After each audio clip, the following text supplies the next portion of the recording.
Hello friends, welcome back. ನಾನು ನಿಮಗೆ ಈ ವಿಡಿಯೋದಲ್ಲಿ ನೀವೇನಾದರೂ ರಿಟೈರ್ಮೆಂಟ್ಗೆ ಪ್ಲಾನಿಂಗ್ ಮಾಡ್ತಾ ಇದ್ರೆ ನಾನು ಈ ವಿಡಿಯೋದಲ್ಲಿ ನಿಮಗೆ 5 ಗೋಲ್ಡನ್ ರೂಲ್ಸ್ನ ನಿಮಗೆ ತಿಳಿಸ್ಕೊಡ್ತಾ ಇದ್ದೀನಿ. ಈ 5 ಗೋಲ್ಡನ್ ರೂಲ್ಸ್ನ ನೀವು ಖಂಡಿತವಾಗಿ ಫಾಲೋ ಮಾಡಿದ್ರೆ ನಿಮ್ಮ ರಿಟೈರ್ಮೆಂಟ್ ಲೈಫು ಮತ್ತು ನಿಮ್ಮ ರಿಟೈರ್ಮೆಂಟ್ ಸೇವಿಂಗ್ಸ್ ಪ್ಲಾನು ತುಂಬ ಸೂಪರ್ ಆಗಿರುತ್ತೆ. ಆದ್ದರಿಂದ ಈ ವಿಡಿಯೋನ ಸ್ಕಿಪ್ ಮಾಡ್ತೀರಾ ನೋಡಿದಾಗ ನಿಮಗೆ ಈ 5 ಗೋಲ್ಡನ್ ರೂಲ್ಸ್ ಬಗ್ಗೆ ಡೀಟೇಲ್ ಆಗಿ ನಿಮಗೆ ಇನ್ಫಾರ್ಮೇಶನ್ ಸಿಗುತ್ತೆ. ಮೊದಲನೆಯ ಗೋಲ್ಡನ್ ರೂಲ್ ಅಂದರೆ ನಮ್ಮಲ್ಲಿ ಎಷ್ಟು ಹಣ ಇದ್ರೆ ನಮ್ಮ ರಿಟೈರ್ಮೆಂಟ್ ಲೈಫು ತುಂಬ ಸೇಫ್ ಆಗಿರುತ್ತೆ ಅನ್ನೋದನ್ನ ಫಸ್ಟ್ ತಿಳ್ಕೊಳ್ಬೇಕು. ಫಾರ್ ಎಕ್ಸಾಂಪಲ್, ಈಗ ಒಂದು 25,000 ರೂಪಾಯಿ ನಮಗೆ ಹಣ ಬೇಕು ಅಂದ್ಕೊಳ್ಳಿ. 25,000 ರೂಪಾಯಿ ಹಣ ಪ್ರತಿ ತಿಂಗಳ ಖರ್ಚಿಗೆ ನಮಗೆ ಈಗ ಬೇಕು ಅಂದರೆ ಇದೇ ಹಣ ನಮಗೆ 30 ವರ್ಷ ಆಗೋಟ್ಮೇಲೆ ನಾವು 30 ವರ್ಷ ಆಗೋಟ್ಮೇಲೆ ನಮಗೆ 25,000 ರೂಪಾಯಿ ಇದ್ರೆ ಯಾವುದಕ್ಕೂ ಸಾಕಾಗೋದಿಲ್ಲ. ಯಾಕಂದರೆ ನಮ್ಮ ಇಂಡಿಯಾದಲ್ಲಿ ಪ್ರತಿ ವರ್ಷ ಆವರೇಜು 5-6% ಇನ್ಫ್ಲೇಷನ್ ಆಗುತ್ತೆ, ಹಣದುಬ್ಬರ ಆಗುತ್ತೆ.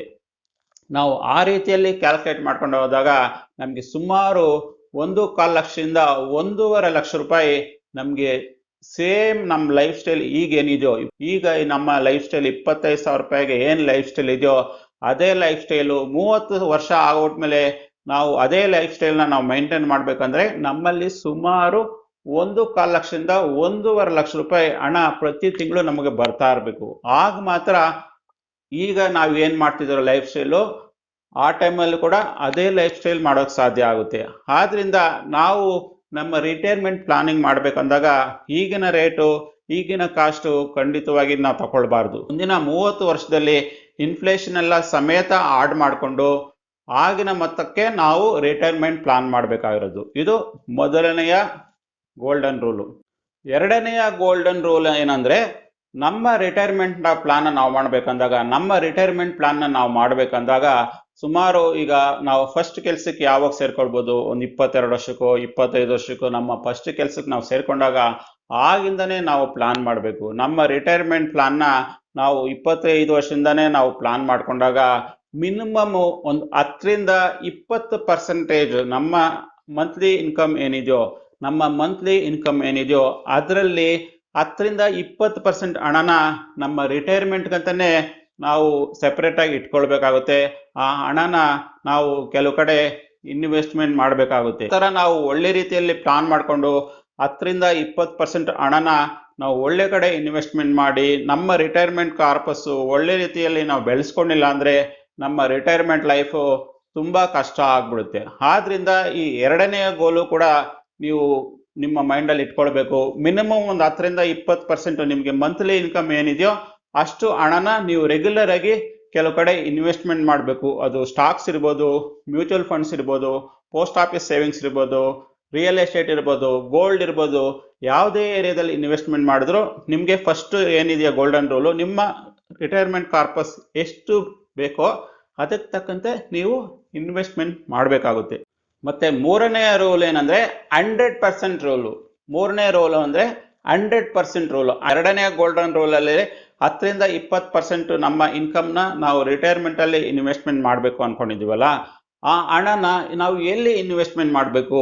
ನಾವು ಸ್ಟಾಕ್ ಮಾರ್ಕೆಟ್ ಅಲ್ಲಿ ಇನ್ವೆಸ್ಟ್ಮೆಂಟ್ ಮಾಡಬೇಕಾ, ಇಲ್ಲಾಂದ್ರೆ ಪೋಸ್ಟ್ ಆಫೀಸಲ್ಲಿ ಇನ್ವೆಸ್ಟ್ಮೆಂಟ್ ಮಾಡಬೇಕಾ, ರಿಯಲ್ ಎಸ್ಟೇಟ್ ಅಲ್ಲಿ ಇನ್ವೆಸ್ಟ್ಮೆಂಟ್ ಮಾಡಬೇಕಾ, ಎಲ್ಲಿ ಎಷ್ಟು ಪರ್ಸೆಂಟೇಜ್ ಇನ್ವೆಸ್ಟ್ಮೆಂಟ್ ಮಾಡಬೇಕು ಅನ್ನೋದನ್ನ ನಾವು ಈ 100% ರೂಲಲ್ಲಿ ಕ್ಲಿಯರ್ ಆಗಿ ತಿಳಿಸ್ಕೊಡುತ್ತೆ. ನಮಗೆ ಈಗ 25 ವರ್ಷ ಏಜ್ ಆಗಿದ್ರೆ 100 - 25 ಅಂದ್ರೆ ನಾವು ಸುಮಾರು 75% ಹಣನ ನೀವು ಮ್ಯೂಚುವಲ್ ಫಂಡ್ಸು ಇಲ್ಲ ಅಂದ್ರೆ ಸ್ಟಾಕ್ ಮಾರ್ಕೆಟ್ ಅಲ್ಲಿ ಇನ್ವೆಸ್ಟ್ಮೆಂಟ್ ಮಾಡಬೇಕಾಗುತ್ತೆ. ಉಳಿದಿರೋ ಹಣನ ನೀವು ಪೋಸ್ಟ್ ಆಫೀಸಲ್ಲೋ ಇಲ್ಲಾಂದ್ರೆ ಫಿಕ್ಸ್ಡ್ ಡಿಪಾಸಿಟ್ ಅಲ್ಲೋ ಟ್ಯಾಕ್ಸ್ ಸೇವಿಂಗ್ಸ್ ಅಲ್ಲೋ ಹಾಕ್ಬೋದು. ಅದು ಡೆಬಿಟ್ ಫಂಡ್ ಅಲ್ಲಿ ನೀವು ಹಾಕ್ಬೋದು. ಅದೇ ರೀತಿಯಲ್ಲಿ ನಿಮ್ಮ ಏಜು 35 ವರ್ಷ ಆದಾಗ 100 - 35 ಅಂದ್ರೆ ನಿಮಗೆ ನೀವು ಮ್ಯೂಚುವಲ್ ಫಂಡ್ಸ್ ಅಲ್ಲಿ ಇಲ್ಲಾಂದ್ರೆ ಸ್ಟಾಕ್ ಮಾರ್ಕೆಟ್ ಅಲ್ಲಿ 65% ಅಲ್ಲ ಹಾಕ್ಬೋದು, ಡೆಬಿಟ್ ಅಲ್ಲಿ 35% ಹಣನ ನೀವು ಇಡ್ಬೋದು. ಅದೇ ರೀತಿಯಲ್ಲಿ ನಿಮ್ಮ ಏಜ್ 45 ಆದಾಗ 100 - 45 ಅಂದಿದ ತಕ್ಷಣ 55% ಹಣನ ನೀವು ಸ್ಟಾಕ್ ಮಾರ್ಕೆಟ್ ಅಲ್ಲೋ ಇಲ್ಲಾಂದ್ರೆ ಮ್ಯೂಚುವಲ್ ಫಂಡ್ಸ್ ಅಲ್ಲಿ ಹಾಕ್ಬೋದು. ಅದೇ ರೀತಿ ಉಳಿದಿರೋ ಹಣನ ನೀವು ನಿಮ್ಮ ಬೇರೆ ತರ ಸೇವಿಂಗ್ಸ್ ಅಲ್ಲಿ ಇಟ್ಕೊಳ್ಬಹುದು. ನಿಮಗೆ ಏಜ್ ಜಾಸ್ತಿ ಆದಾಗೆಲ್ಲಾನು ರಿಸ್ಕ್ ಜಾಸ್ತಿ ತಗೊಳ್ಳೋ ಕೇಪಬಿಲಿಟಿ ಇರೋದಿಲ್ಲ. ಯಾಕಂದ್ರೆ ನಮ್ಗೆ ರಿಟೈರ್ಮೆಂಟ್ಗೆ ಏಜ್ ಹತ್ರ ಆದಾಗೆಲ್ಲಾನು ನಾವು ಖಂಡಿತವಾಗಿ ನಾವು ರಿಸ್ಕ್ ತಗೊಳಕ್ ಹೋಗಬಾರ್ದು. ಯಾಕಂದ್ರೆ ನಮ್ಮ ರಿಟೈರ್ಮೆಂಟ್ ಏಜ್ ಆಗೋಷ್ಟೊತ್ತಿಗೆ ನಮ್ಮ ಹಣ ಸೇಫ್ ಆಗಿರಬೇಕು. ನಮ್ಮ ಏಜ್ ಈಗ 55 ವರ್ಷ ನಮ್ಮ ಏಜ್ ಅಂದಾಗ 100 ಮೈನಸ್ 55 ಅಂದಿದ ತಕ್ಷಣ ಮ್ಯಾಕ್ಸಿಮಮ್ 45% ಹಣನ ಮಾತ್ರ ನಾವು ಮ್ಯೂಚುವಲ್ ಫಂಡ್ಸ್ ಇಲ್ಲಾಂದ್ರೆ ಸ್ಟಾಕ್ ಮಾರ್ಕೆಟ್ ಅಲ್ಲಿ ಹಾಕ್ಬೋದು. ಅದರಿಂದ ಈ 100% ಗೋಲ್ಡನ್ ರೂಲ್ ಕೂಡ ನೀವು ಖಂಡಿತವಾಗಿ ಜ್ಞಾಪಕ ಇಟ್ಕೊಳ್ಬೇಕು. ಈ 100% ಗೋಲ್ಡನ್ ರೂಲ್ ಇಟ್ಕೊಂಡಾಗ ನಿಮ್ಮ ಮೈಂಡ್ ಅಲ್ಲಿ ಇಟ್ಕೊಂಡಾಗ ನೀವು ಒಳ್ಳೆ ರೀತಿಯಲ್ಲಿ ಖಂಡಿತವಾಗಿ ನಿಮ್ಮ ರಿಟೈರ್ಮೆಂಟ್ ಪ್ಲಾನ್ ನ ಈಸಿಯಾಗಿ ಪ್ಲಾನ್ ಮಾಡ್ಕೊಳ್ಬಹುದು. ಮತ್ತೆ 4ನೇ ಗೋಲ್ಡನ್ ರೂಲ್ ಏನಂದ್ರೆ, ನಾವು ಯಾವಾಗಲೇ ರಿಟೈರ್ಮೆಂಟ್ ಪ್ಲಾನ್ ಮಾಡ್ಬೇಕಂದ್ರೂ ನಾವು ಖಂಡಿತವಾಗಿ ಯಾವಾಗ್ಲೂ 3 ತಿಂಗಳಿಂದ 6 ತಿಂಗಳಿಗಾಗೋಷ್ಟು 3 ತಿಂಗಳಿಂದ 6 ತಿಂಗಳಿಗಾಗೋಷ್ಟು ಖಂಡಿತವಾಗಿ ಎಮರ್ಜೆನ್ಸಿ ಫಂಡ್ ನ ಯಾವಾಗ್ಲೂ ಪ್ಲಾನ್ ಮಾಡೇ ಇಟ್ಕೊಂಡಿರ್ಬೇಕಾಗುತ್ತೆ. ಯಾಕಂದ್ರೆ ನಾವು ಆ ರೀತಿ ಎಮರ್ಜೆನ್ಸಿ ಫಂಡ್ ನ ನಾವು ಇಟ್ಕೊಂಡಿಲ್ಲ ಅಂದ್ರೆ ನಾಳೆ ಏನಾದ್ರು ಹೆಲ್ತ್ ಪ್ರಾಬ್ಲಮ್ ಆಗ್ಬೋದು, ಜಾಬ್ ಹೋಗ್ಬೋದು, ಏನೇ ಆಗ್ಬೋದು, ಆಗ ನಿಮ್ಮ ರಿಟೈರ್ಮೆಂಟ್ ಪ್ಲಾನ್ಗೆ ಅನ್ನೆಸೆಸರಿ ಪ್ರಾಬ್ಲಮ್ ಆಗುತ್ತೆ. ಆದ್ರಿಂದ ನೀವು ಯಾವಾಗಲೂ ಕೂಡ ಮಿನಿಮಮ್ ಒಂದು 3 ರಿಂದ 6 ತಿಂಗಳಿಗಾಗಷ್ಟು ಖಂಡಿತವಾಗಿ ಎಮರ್ಜೆನ್ಸಿ ಫಂಡ್ಸ್ ನ ಯಾವಾಗಲೂ ಜೋಡಿಸಿಟ್ಕೊಂಡಿದ್ರೆ ನಿಮ್ಮ ರಿಟೈರ್ಮೆಂಟ್ ಪ್ಲಾನಿಂಗ್ಗೆ ಯಾವುದೇ ಇಂಪ್ಯಾಕ್ಟ್ ಆಗೋದಿಲ್ಲ.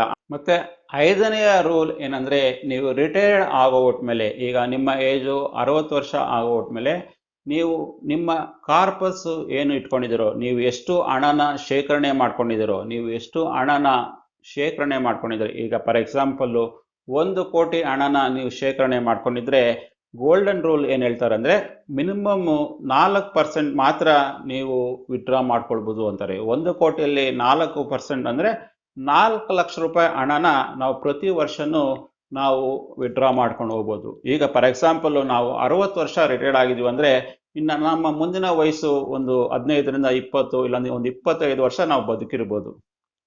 ನಾವು 15 ರಿಂದ 25 ವರ್ಷದವರೆಗೂ ನಾವು ಬದುಕಿರ್ಬೋದು ಅಂದ್ರೆ ಸುಮಾರು 85 ವರ್ಷದವರೆಗೂ ಮ್ಯಾಕ್ಸಿಮಮ್ ಬದುಕಿರ್ಬೋದು ಅನ್ಕೊಳ್ಳಿ. ಆಗ ಗೋಲ್ಡನ್ ರೂಲ್ ಏನ್ ಹೇಳ್ತಾರೆ ಅಂದ್ರೆ, ನಾವು ಪ್ರತಿ ವರ್ಷನೂ ಈಗ 61 ವರ್ಷದಲ್ಲಿ 4% ಹಣನ ನಾವು ವಿಡ್ರಾ ಮಾಡ್ಕೊಳ್ಬೋದು. ಅದನ್ನ ನಮ್ಮ ಲೈಫ್ಗೆ ನಾವು ಬಳಸ್ಕೋಬಹುದು. ಅಂದ್ರೆ 4 ಲಕ್ಷ ರೂಪಾಯಿ ಹಣನ ಪ್ರತಿ ವರ್ಷಕ್ಕೆ ನಾವು ಖರ್ಚು ಮಾಡ್ಕೊಳ್ಬೋದು. ಈಗ ನಾವು ಏನ್ 4% ಹಣ ತಗೊಂಡಿದ್ದೀವೋ ನಿಮಗೆ ಅದೇ ಮೊತ್ತದ ಇಂಟ್ರೆಸ್ಟ್ ಕೂಡ ಉಳಿದಿರೋ ಅಮೌಂಟ್ಗೆ ಅಂದ್ರೆ 96 ಲಕ್ಷ ಹಣಕ್ಕೆ ನಿಮಗೆ ಬಡ್ಡಿನೂ ಬರ್ತಾ ಇರುತ್ತೆ. ಅದೇ 4% ಬಡ್ಡಿನೂ ಕೂಡ ನಿಮ್ಗೆ ಅಲ್ಲಿ ಬರ್ತಾ ಇದ್ದಾಗ ನೀವು ಏನು ಅಮೌಂಟ್ ಇಟ್ಟಿದ್ದೀರೋ ಅದು ಹಾಗೇ ಇರುತ್ತೆ.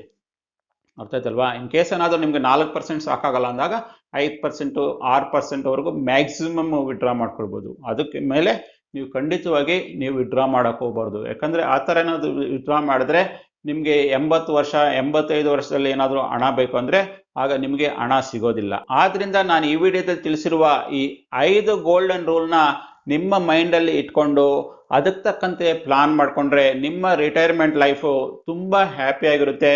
ಮತ್ತೆ ನಿಮ್ಮ ರಿಟೈರ್ಮೆಂಟ್ ಲೈಫ್ ಕೂಡ ತುಂಬಾ ಸಕ್ಸಸ್ಫುಲ್ ಆಗಿರುತ್ತೆ ಅನ್ನುವ ಮೂಲಕ ಈ ವಿಡಿಯೋನ ಇಲ್ಲಿಗೆ ಮುಗಿಸ್ತಾ ಇದ್ದೀನಿ. ನಿಮಗೆ ಈ ವಿಡಿಯೋ ಇಷ್ಟ ಆಗಿದ್ರೆ ಖಂಡಿತವಾಗಿ ಲೈಕ್ ಮಾಡಿ. ಮತ್ತೆ ನೀವು ನಮ್ಮ ಸಕ್ಸಸ್ ಲೋಕ ಯೂಟ್ಯೂಬ್ ಚಾನಲ್ಗೆ ಇದುವರೆಗೂ ಸಬ್ಸ್ಕ್ರೈಬ್ ಮಾಡ್ಕೊಂಡಿಲ್ಲ ಅಂದ್ರೆ ಖಂಡಿತ ಸಬ್ಸ್ಕ್ರೈಬ್ ಮಾಡ್ಕೊಳ್ಳಿ. ಮತ್ತೆ ಬೆಲ್ ಐಕನ್ ಕ್ಲಿಕ್ ಮಾಡಿದ್ರೆ ನಮ್ಮ ಎಲ್ಲಾ ಮುಂದಿನ ವಿಡಿಯೋಗಳು ನಿಮಗೆ ಖಂಡಿತವಾಗಿ ಸಿಗುತ್ತೆ. ನಾವು ಸಿಗೋಣ ಮತ್ತೊಂದು ವಿಡಿಯೋದಲ್ಲಿ. ಅಲ್ಲಿವರೆಗೆ ಬಾಯ್.